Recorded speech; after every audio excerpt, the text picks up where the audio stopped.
Hello दोस्तों, good morning. कैसे हो आप लोग? उम्मीद करते हैं कि आप बहुत अच्छे से होंगे।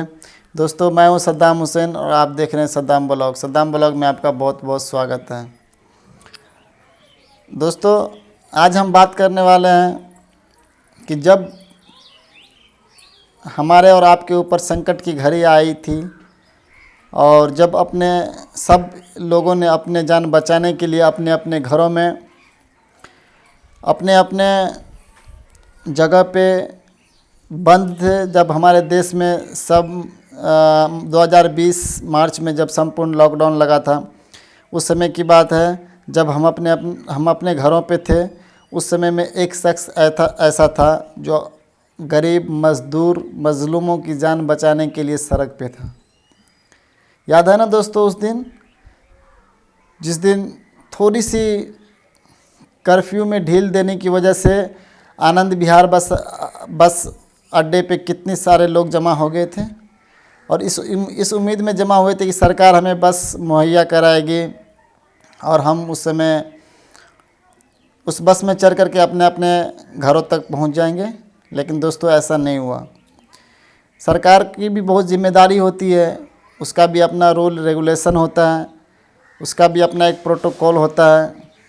हमारे और आपके जैसे सरकार नहीं सोचती है।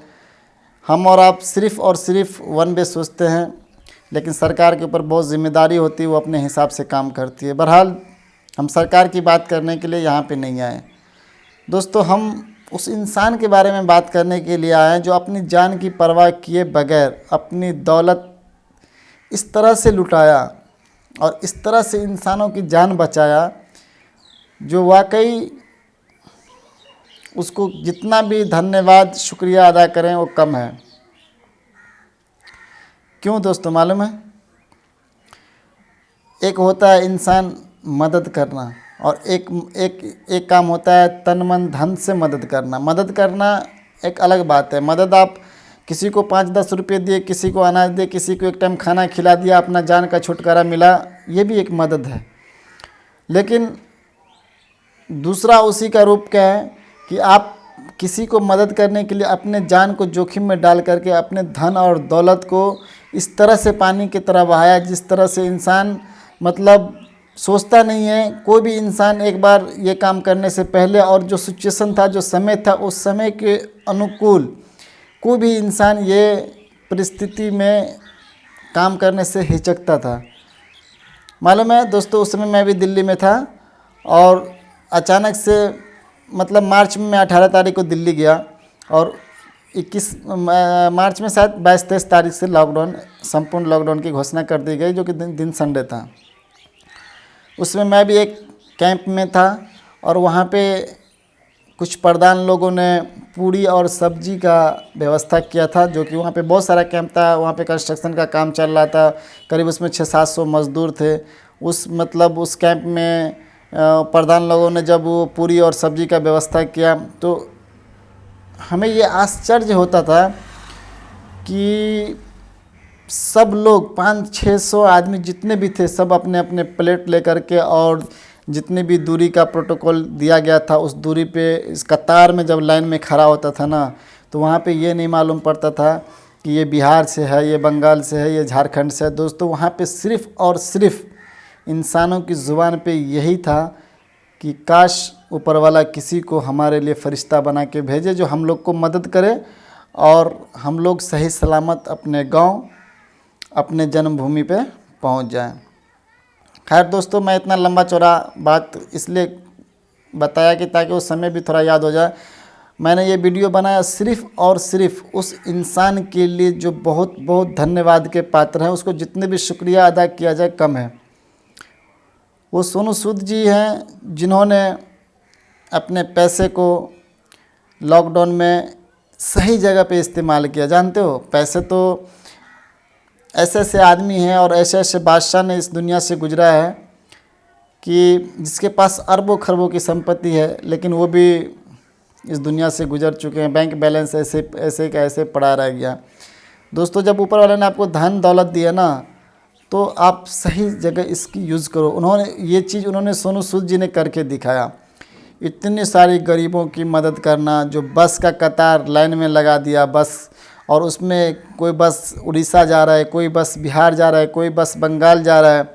इतना तो छोड़ो, बस की तो बात ही नहीं कर रहा हूँ मैं रोडवेज़ की बात ही नहीं कर रहा हूँ।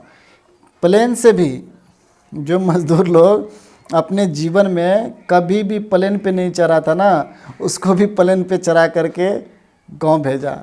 जानते हो दोस्तों ये कितनी बड़ी बात है।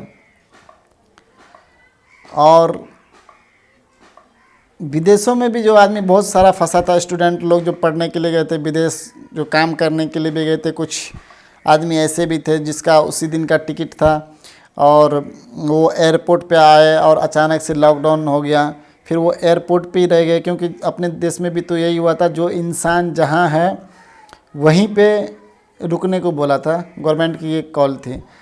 तो हर एक देश का अपना अपना सिस्टम होता है। तो ऐसे भी बाहर कंट्री में भी इंसान लोग फंस चुके थे, उसको भी अपने गांव मंगाया और मतलब प्लेन विदेश से अपना पैसा खर्च करके प्लेन से वापस लाया दोस्तों। तो हम लोग सोनू सूद जी को कभी भूल नहीं सकते हैं और जब भी हम लोग की ज़रूरत पड़ी सोनू सूद जी को तो हम लोग भी तैयार रहेंगे। हमारे कहने का मतलब ये था कि कुछ इंसान ऐसे होते हैं ना जो मुश्किल परिस्थिति में अपने जान की परवाह किए बगैर भी एक दूसरे को हेल्प करते हैं। ऐसे उन्होंने सोनू सूद जी ने करके दिखाया। तो यही थी हमारी बात दोस्तों। और आप लोग से बात करके वैसे भी बहुत खुशी होती है। जिस दिन आप लोग से बात नहीं होती है ना तो फिर मज़ा नहीं आता है, मालूम है। उस दिन फिर ऐसा लगता है ना कहीं से अधूरा ही गुजरता रहता है। इसलिए दिल करता रहता है कि आप लोग से बात करता रहूं। और एक वीडियो तो एनी टाइम मतलब हर रोज़ डालूं, ताकि कनेक्ट रहता है ना आदमी एक दूसरे से। तो क्या है मतलब ज़िंदगी में एक अलग प्रकार की एक एनर्जी प्राप्त होती है, मालूम है। कि चलो आज हम बात किए फ्रेंड्स से, फ्रेंड्स का कैसा रिप्लाई है दोस्तों। और हाँ, एक बात तो बताना भूल गया था दोस्तों, आप लोग एक बात बताना मुझे, आप लोग जब कमेंट करते हो ना तो इस वीडियो में क्या कमी रह गई, आगे आने वाला टॉपिक पे किस चीज़ पे मैं बनाऊं वीडियो, और आप लोग को क्या पसंद है तो कमेंट ज़रूर कीजिएगा। अगर वीडियो अच्छा लगे तो चैनल को सब्सक्राइब कर दीजिएगा, बेल आइकन को प्रेस कर दीजिएगा, ताकि मैं जब भी कोई नया वीडियो डालूं तो सबसे पहले नोटिफिकेशन आप तक पहुंच जाए। चलिए दोस्तों, मिलते हैं अगले वीडियो में। जब तक के लिए हमें दीजिए इजाज़त, बाय।